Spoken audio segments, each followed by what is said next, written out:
18 kabanata. Sino ang pinakadakila? Nang oras ding iyon, lumapit kay Jesus ang mga tagasunod niya at nagtanong, "Sino po ba ang pinakadakila sa lahat ng kabilang sa kaharian ng Diyos?" Tinawag ni Jesus ang isang maliit na bata at pinatayo sa harapan nila at sinabi, "Sinasabi ko sa inyo ang totoo, kung hindi kayo magbago at maging tulad ng maliliit na bata, hindi kayo mapapabilang sa kaharian ng Diyos. Ang sino mang nagpapakababa tulad ng batang ito, ang siyang pinakadakila sa lahat ng kabilang sa kaharian ng Diyos. At ang sino mang tumatanggap sa batang tulad nito dahil sa akin, ay tumatanggap din sa akin.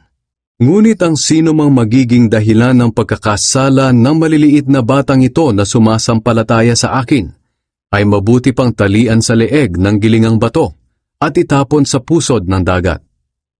Mga dahilan ng pagkakasala.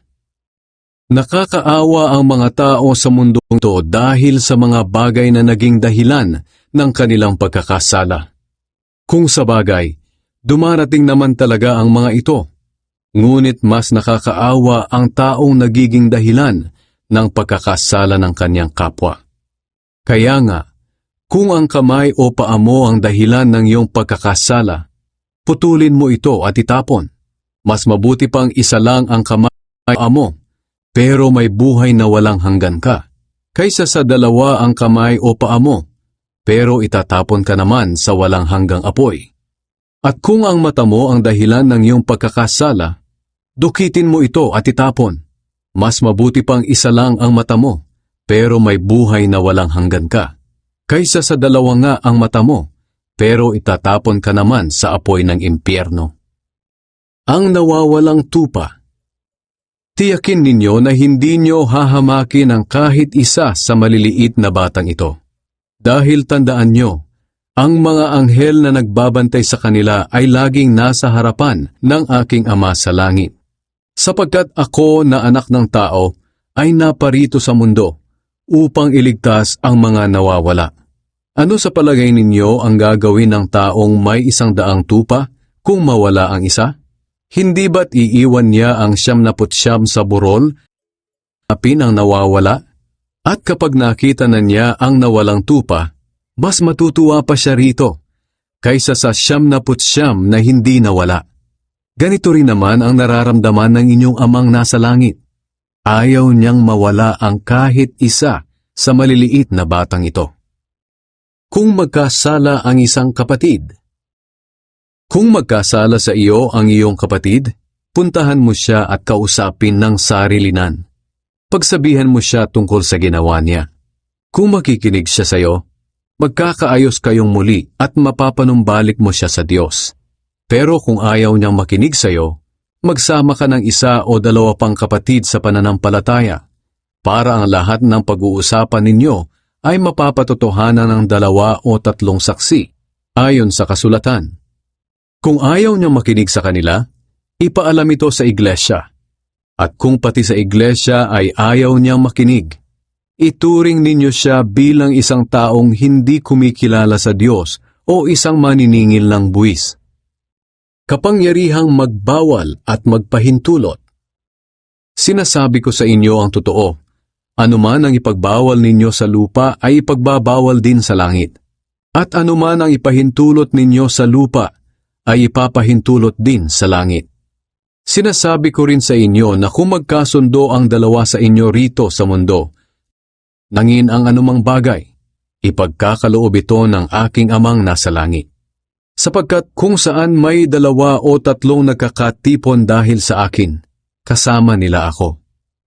Ang talinghaga tungkol sa utusan na ayaw magpatawad. Lumapit si Pedro kay Jesus at nagtanong, "Panginoon, ilang beses ko po bang patatawarin ang kapatid na laging nagkakasala sa akin? 7 beses po ba?" Sumagot si Jesus, "Hindi lang 7 beses, kundi 77 beses. Sapagkat ang paghahari ng Diyos ay maitutulad sa kwentong ito. May isang hari na nagpatawag sa mga alipin niya para singilin sa kanilang mga utang. Nang simulan na niya ang paniningil, dinala sa kanya ang isang alipin na nagkautang sa kanya ng milyon-milyon. dahil hindi siya makabayad. Hari na ipagbili siya bilang alipin, pati ang kanyang asawa at mga anak, at lahat ng ari-arian niya, para mabayaran ang kanyang utang. Nagmamakaawang lumuhod ang aliping iyon sa hari. Bigyan niyo pa po ako ng panahon at babayaran kong lahat ang utang ko. Naawa sa kanya ang hari, kaya pinatawad na lang siya sa kanyang utang at pinauwi. Pagkaalis ng aliping iyon, nakasalubong niya ang isang kapwa alipin na nagkakautang sa kanya ng kaunting halaga. Sinunggaban niya ito at sinakal, sabay sabi, "Bayaran mo ang utang mo sa akin." Lumuhod ang kapwa niya alipin at nagmakaawa. "Bigyan mo pa ako ng panahon at babayaran kita." Pero hindi siya pumayag. Sa halip, ipinakulong niya ang kapwa niya alipin hanggang sa makabayad ito. Nang makita ito ng iba pang utusan, sumama ang loob nila. Kaya pumunta sila sa hari at isinumbong ang lahat ng nangyari. Ipinatawag ng hari ang alipin at sinabi sa kanya, "Napakasama mong utusan. Pinatawad kita sa utang mo dahil nagmamakaawa ka sa akin. Hindi ba dapat naawa ka rin sa kapwa mo alipin, gaya ng pagkaawa ko sa iyo?" Sa galit ng hari, ipinakulong niya ang alipin hanggang sa mabayaran nito ang lahat ng utang niya. At pagkatapos, sinabi ni Jesus sa kanila, "Ganyan din ang gagawin ng inyong amang nasa langit kung hindi kayo magpapatawad ng buong puso sa inyong kapwa." At ito nga ang plano ng Diyos.